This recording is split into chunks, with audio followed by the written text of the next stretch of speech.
Everyone, so friend कैसे हैं आप सभी? आशा है आप सभी अच्छे होंगे। सो फ्रेंड एमपीआईएस काउंसलिंग का स्पेशल स्टेट वैकेंसी राउंड चल रहा है और यहाँ पर 1:10 के आधार पर आज जो है वो मेरिट लिस्ट रिलीज कर दी गई है। अब कई स्टूडेंट को डाउट होगा कि भैया ये जो 1:10 के आधार पर जो मेरिट लिस्ट आई है इसको कैसे चेक करते हैं, तो मैं वही आपको मैं आज की इस वीडियो में बताऊंगा। साथ में आपको बताऊंगा कि आपको कहाँ पर रिपोर्ट करना चाहिए। तो सबसे पहले तो आप ये देखिए कि आपको वो चेक कैसे करना है कि किस कॉलेज में आपकी कैसे रैंक है। तो आप देख सकते हैं हम एमपीआईएस काउंसलिंग की यहाँ पर ऑफिशियल वेबसाइट पर है। हालांकि मैंने इसके रिगार्डिंग वीडियो बना रखी है, लेकिन फिर भी कई लोगों को क्या होता है, कंफ्यूजन होता रहता है। इसलिए मैंने सोचा कि चलो एक बार फिर मैं आपके लिए वीडियो बना दूं। तो देखिए आप, हम एमपीआईएस काउंसलिंग की ऑफिशियल वेबसाइट पर है। आप जैसे यहाँ पर आएंगे तो आपको यहाँ पर इंपॉर्टेंट लिंक का एक ऑप्शन दिखाई देगा। इंपॉर्टेंट लिंक में आप सेकंड ऑप्शन देखिए, stray vacancy round real time report institute wise choice filling and admission report. तो आप जैसे यहाँ पर क्लिक हियर पर क्लिक करते हैं तो आप देखिए कुछ इस तरह का इंटरफेस आपको यहाँ पर दिखाई देगा। फिर देखिए आपने जब चॉइस फिलिंग की थी तो वहां पर जो जो कॉलेज चॉइस फिल किए थे तो उनकी आपको क्या करना है, वो मतलब वही कॉलेज आपको यहाँ पर क्या करना है, सिलेक्ट करना है। सिलेक्ट करने के बाद आपके सामने एक मेरिट लिस्ट आ जाएगी। अगर आप एलिजिबल होंगे तो आपका नाम आ जाएगा, वहाँ पर लिखा हो जाएगा एलिजिबल, और नहीं होंगे तो नॉट एलिजिबल आ जाएगा। देखो मैं आपको बताता हूँ। जैसे कि मान लो आपने चॉइस फिलिंग में कॉलेज सिलेक्ट किया, रुको एक मिनट। जैसे कि मान लो आपने पंडित शिव शक्तिलाल ये जो कॉलेज सिलेक्ट किया था, मैं चॉइस फिलिंग आपने दिया है ना, तो आपको देखना है इस कॉलेज में मेरी रैंक कितनी है। तो सिलेक्ट टाइप पर क्लिक कीजिए, ठीक है। फिर चॉइस फिलिंग पर क्लिक कीजिए और रिपोर्ट पर क्लिक कीजिए, ठीक है। ये मैंने रिपोर्ट पर क्लिक किया। देखो तो जब आप ये सारी चीज़ें सिलेक्ट करते हैं तो आपके सामने कुछ इस तरह की लिस्ट आएगी, ठीक। देखिए आप, अगर हम मैं पंडित शिव शक्तिलाल शर्मा आयुर्वेद कॉलेज की बात करूं तो यहाँ पर टोटल सीट जो वैकेंट है वो कितनी सीट वैकेंट है, 8 सीट वैकेंट है। अब देखो 8 सीट वैकेंट है तो यहाँ पर कितने स्टूडेंट एलिजिबल होंगे, मैंने आपको बताया था 1:10 के आधार पर यहाँ पर मेरिट लिस्ट रिलीज कर दी जाएगी। तो 1:10 का मतलब क्या है कि एक सीट पर 10 लोग एलिजिबल रहेंगे। अब चूंकि यहाँ पर 8 सीट वैकेंट है तो 8 सीट पर यहाँ पर कितने स्टूडेंट आएंगे आप ही देख लीजिए। एक सीट पर 10 तो 8 पर कितने हो जाएंगे, एक सीट पर 10 तो 8 के लगभग यहाँ पर टोटल स्टूडेंट रहेंगे 80 स्टूडेंट रहेंगे। देखो मैं आपको बताता हूँ। तो देखिए आप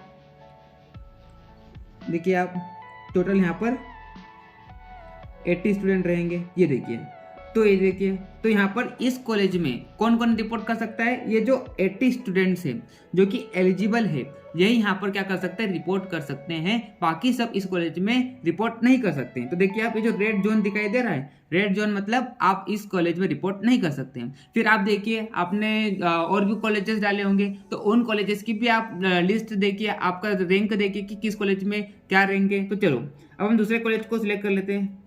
तो आपने करीबन बहुत सारे कॉलेज डाले होंगे ना, तो हर कॉलेज में आप देखिए, ठीक है। हर कॉलेज में देखने के बाद एनालिसिस कीजिए कि किस कॉलेज में आपकी रैंक ऊपर है। जिस कॉलेज में आपकी रैंक ऊपर है वहां पर आपको क्या करना है, रिपोर्ट करना है, ठीक है। लेकिन देखो आपको अगर पर्सनली हेल्प चाहिए मेरे से, काउंसलिंग गाइडेंस चाहिए मेरे से, तो मैं आपको बताता हूँ मेरा कॉन्टेक्ट नंबर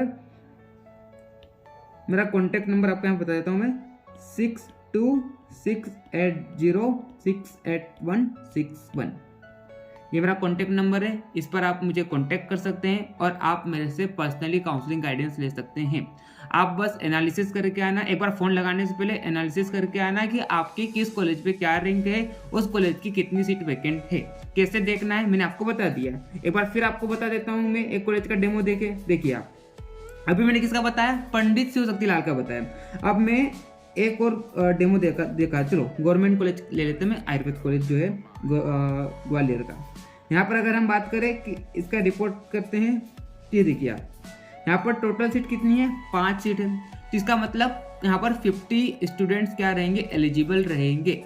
मतलब यहाँ पर 50 स्टूडेंट्स रिपोर्ट करने जाएंगे। देखिए आप, वही आपको यहाँ पर दिखाई देगा।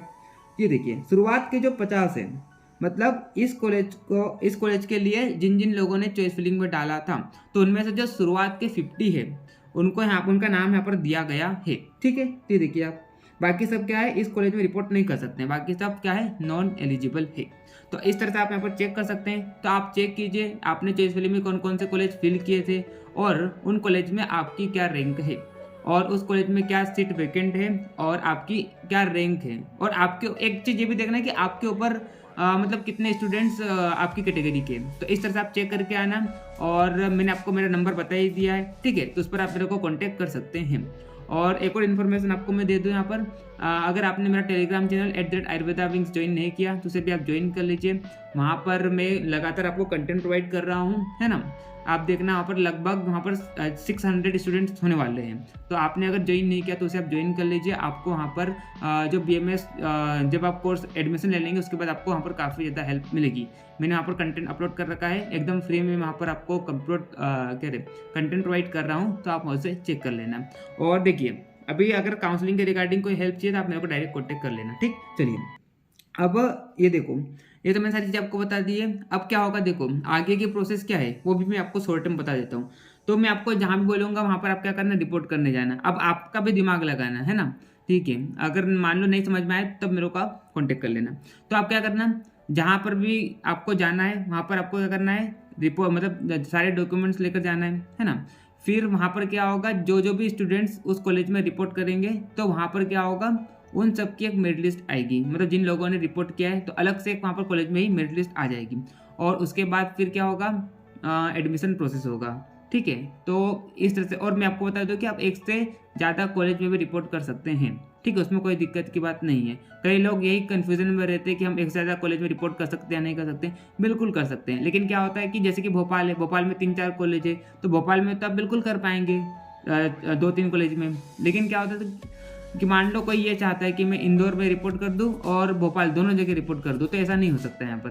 क्यों नहीं हो सकता है, क्योंकि आपको समय कम मिलता है और अलग सिटी में हम एक दिन में रिपोर्ट नहीं कर सकते हैं, लेकिन भोपाल में आप जरूर कर सकते हैं। तो अगर आपको लग रहा है कि मैं इस कॉलेज में मेरे थोड़े चांसेस कम है तो मैं एक और कॉलेज को रिपोर्ट कर दूँ, तो बिल्कुल आप कर सकते हैं, ठीक है। तो इस तरह से मैंने आपको यहाँ पर बता दिया। और कोई आपको फिर भी डाउट है तो आप मेरे को कांटेक्ट कर सकते हैं। चलिए मिलते हैं नेक्स्ट वीडियो में, तब तक के लिए okay bye, see you again.